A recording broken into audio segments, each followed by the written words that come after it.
嗨，我是大明，这里是第一名 Studio。今天我来告诉你，用几种小方法，让你快速的把乐谱记起来。以乐团的公演规格，我会要求我自己要完整的背谱。那一场音乐会大概2个小时至2个半小时的期间，你可能会演奏14至20首曲子。那在背谱的时候，它其实就是一个非常大的工程，所以我会分几个时期来讨论。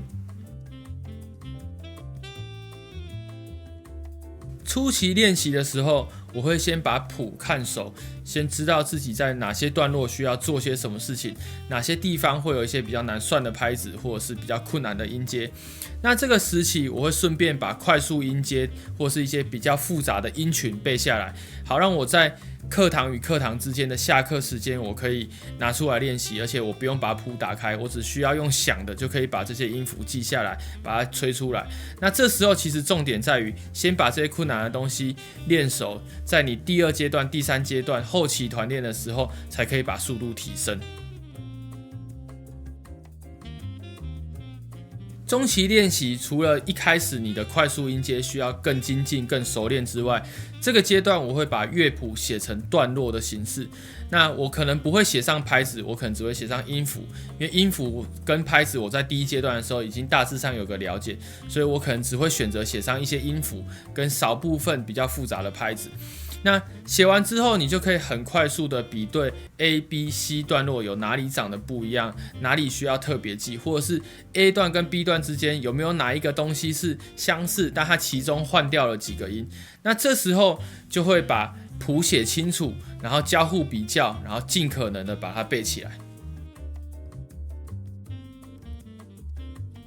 后期练习我会搭配影片做训练，那这个影片是指跟你吹口琴一点都不相关的影片，例如你爱看的影集、电视节目，或者是爱听的 podcast， 你可以选择戴一边的耳机，那另外一边的耳朵就可以听到你吹口琴。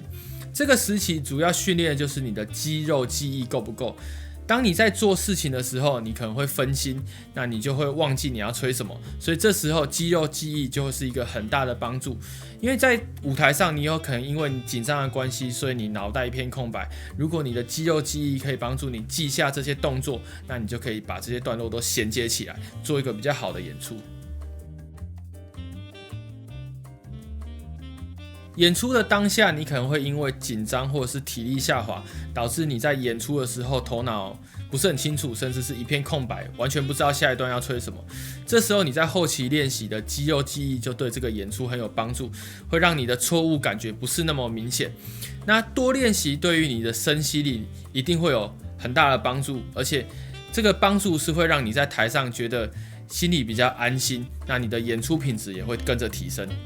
以上就是今天所分享的背谱小技巧。那如果你把谱背起来，你可以有更多时间去听你队友在吹什么，或是看他的肢体动作，看他的暗号，会让你们演出变得更完整。那如果你对于课程有兴趣的话，也欢迎在下方资讯栏了解更多。